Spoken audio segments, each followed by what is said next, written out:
Le chapitre 3 de l'Évangile selon Matthieu est un passage clé qui relate l'arrivée de Jean-Baptiste, son ministère de prédication et de baptême, et le baptême de Jésus. Voici une analyse des points principaux. 1. Le ministère de Jean-Baptiste, Matthieu 3, 1-12.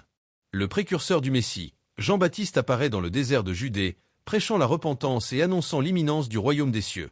Il est celui dont le prophète Ésaïe avait parlé, la voix de celui qui crie dans le désert, préparez le chemin du Seigneur, aplanissez ses sentiers. V3. Son apparence et son message. Jean a une apparence austère, vêtements de poils de chameau, ceinture de cuir, et se nourrit de sauterelles et de miel sauvage, rappelant les prophètes de l'Ancien Testament. Son message est direct et sans concession, appelant à un repentir sincère et à la production de fruits dignes de la repentance. V. Émoticône n'en croyant pas ses yeux. Confrontation avec les pharisiens et les sadducéens. Jean n'hésite pas à interpeller les pharisiens et les sadducéens, des groupes religieux influents, les qualifiant de race de vipères et les mettant en garde contre une confiance aveugle en leur ascendance abrahamique. V 7-9. Le baptême d'eau est le baptême de l'esprit et de feu. Jean baptise d'eau pour la repentance, mais il annonce la venue de quelqu'un de plus puissant que lui, qui baptisera du Saint-Esprit et de feu. V 11. Ce baptême de feu peut faire référence au jugement divin. 2. Le baptême de Jésus, Matthieu 3, 13-17.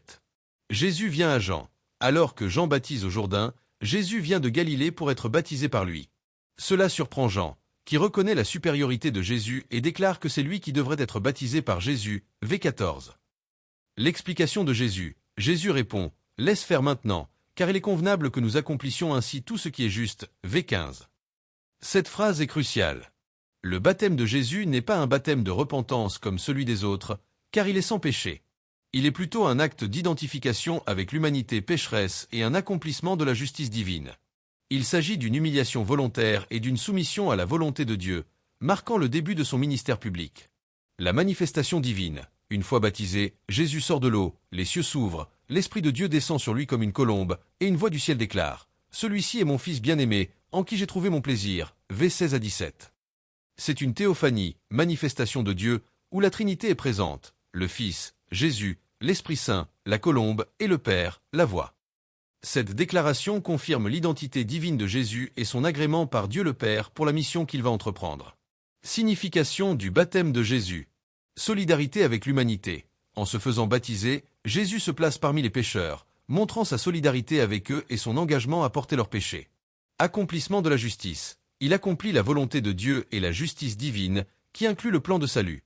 Inauguration du ministère. Le baptême marque le début officiel du ministère public de Jésus, avec la reconnaissance et l'onction de Dieu. Révélation trinitaire. C'est l'une des premières et plus claires révélations de la Trinité dans le Nouveau Testament. En somme, Matthieu 3 pose les bases du ministère de Jésus, le présentant comme le Messie attendu, divinement approuvé, et prêt à commencer sa mission salvatrice. Après le récit du baptême de Jésus dans Matthieu 3, la suite logique dans l'Évangile selon Matthieu se concentre sur les événements qui marquent le début du ministère public de Jésus.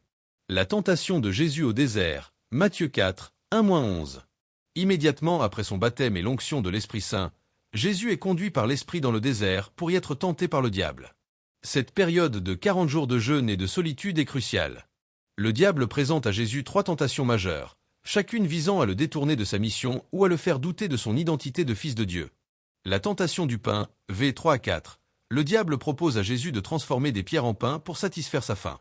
Jésus répond en citant Deutéronome 8h3, « L'homme ne vivra pas de pain seulement, mais de toute parole qui sort de la bouche de Dieu. » C'est un refus de céder au désir physique au détriment de la volonté divine.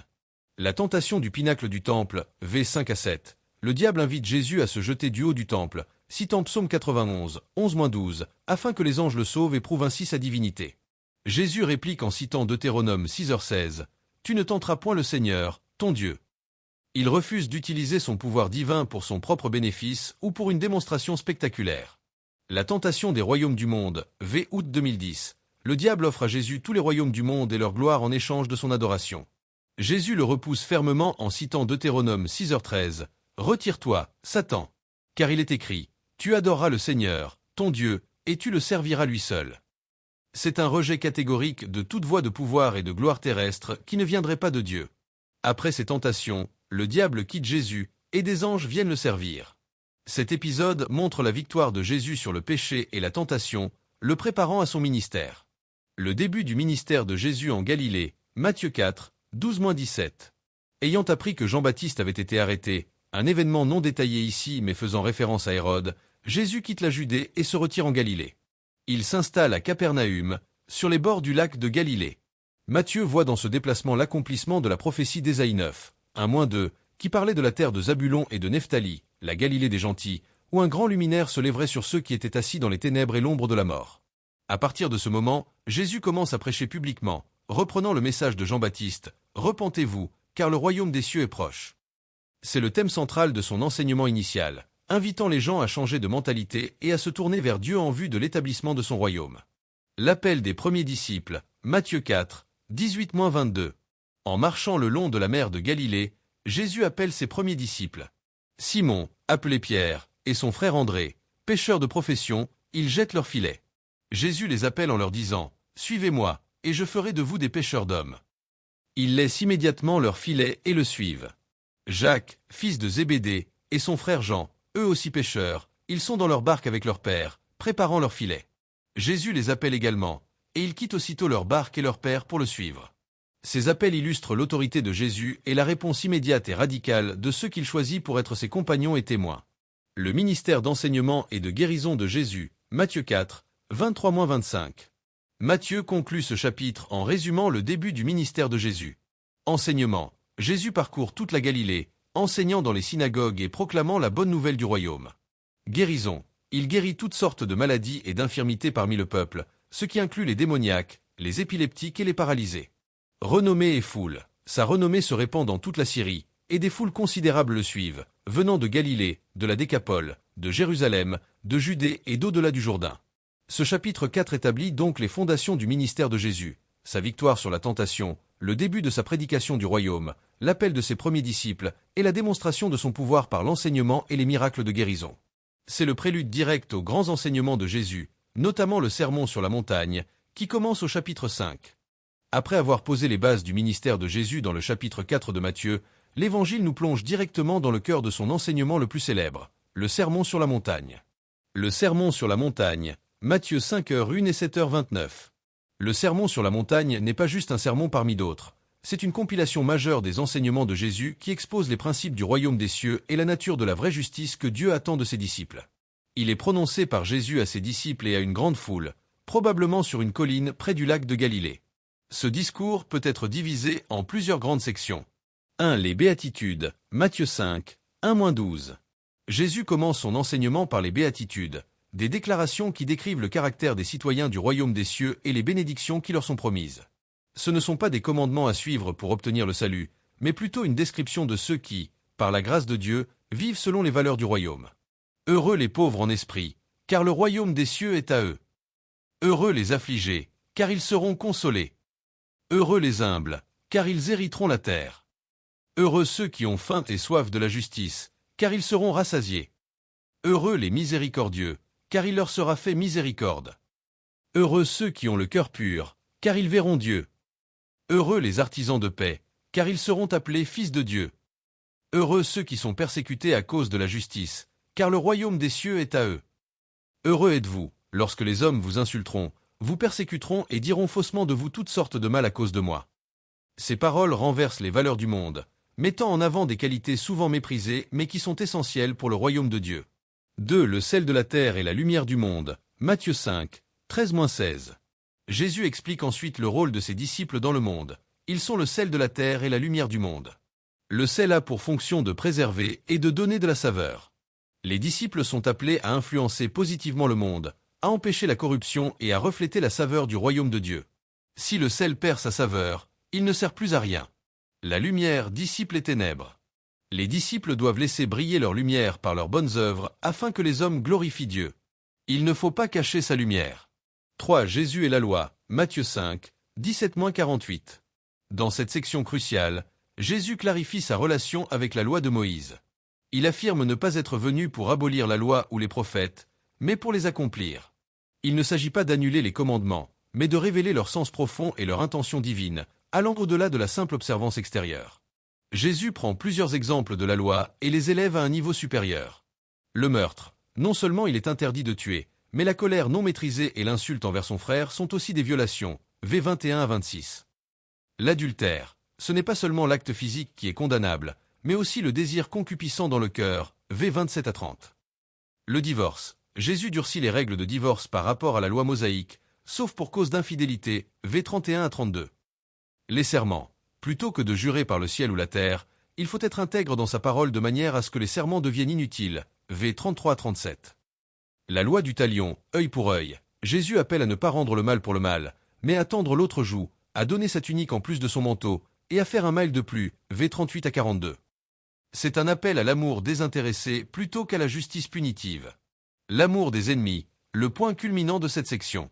Jésus commande d'aimer ses ennemis et de prier pour ceux qui nous persécutent, afin d'être fils de notre Père Céleste qui fait lever son soleil sur les méchants et les bons, v 43 à 48. Il appelle à être parfait, comme le Père Céleste est parfait, ce qui implique une perfection dans l'amour. 4. La vraie justice, Matthieu 6, 1-18.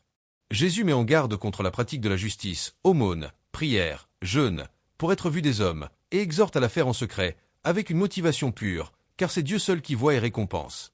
L'aumône, ne pas claironner ses bonnes actions, v 1 à 4. La prière, ne pas faire des prières ostentatoires ou des répétitions vaines, mais prier en secret. C'est ici que Jésus enseigne la prière modèle, le Notre Père, v mai 2015.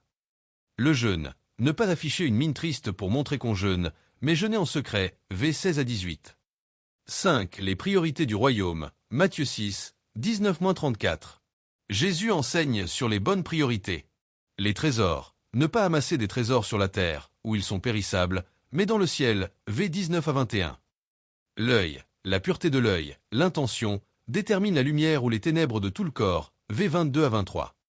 2 maîtres, on ne peut servir 2 maîtres, Dieu et l'argent, Mammon, v 24. L'inquiétude, ne pas s'inquiéter pour la nourriture, la boisson ou les vêtements. Jésus souligne que Dieu prend soin des oiseaux du ciel et des lits des champs, et il prendra bien plus soin de ses enfants. L'appel est à chercher premièrement le royaume et la justice de Dieu, et toutes ces choses seront données par-dessus, v 25 à 34. 6. Le jugement, la règle d'or et les faux prophètes, Matthieu 7, 1-23. Ne jugez pas, Jésus met en garde contre le jugement hypocrite. Il faut d'abord enlever la poutre de son propre œil avant d'essayer d'enlever la paille de l'œil de son frère, v 1 à 5. Les choses saintes, ne pas donner les choses saintes aux chiens ni jeter les perles devant les porcs, v 6. Demandez, cherchez, frappez. Jésus encourage la persévérance dans la prière, car Dieu donne de bonnes choses à ceux qui le lui demandent, v juillet 2011. La règle d'or, tout ce que vous voulez que les hommes fassent pour vous, faites-le de même pour eux, car c'est la loi et les prophètes, v 12. C'est le résumé pratique de toute la loi. Les 2 chemins, la porte étroite mène à la vie, et la porte large mène à la perdition. Il faut choisir le chemin difficile de la droiture, v 13 à 14. Les faux prophètes. Jésus avertit de se méfier des faux prophètes, qu'on reconnaîtra à leurs fruits, car un bon arbre ne peut pas porter de mauvais fruits, et un mauvais arbre ne peut pas porter de bons fruits, v 15 à 20. Ceux qui entrent dans le royaume, ce ne sont pas ceux qui disent Seigneur, Seigneur, mais ceux qui font la volonté du Père qui est dans les cieux, v 21 à 23. 7. Les 2 fondations, Matthieu 7, 24-27. Le sermon se termine par la parabole des 2 bâtisseurs.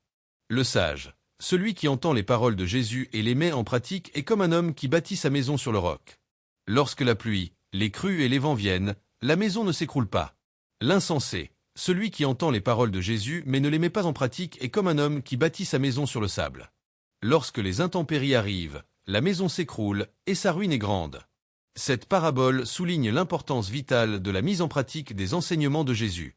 Ce n'est pas la simple écoute ou la connaissance qui compte, mais l'obéissance.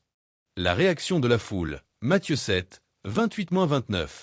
À la fin de ce discours, la foule est étonnée de son enseignement, car il enseignait comme quelqu'un qui a de l'autorité, et non comme leur scribe. C'est une reconnaissance de l'autorité divine de Jésus et de la profondeur de ses paroles, qui tranche avec l'enseignement formel et souvent superficiel des leaders religieux de l'époque.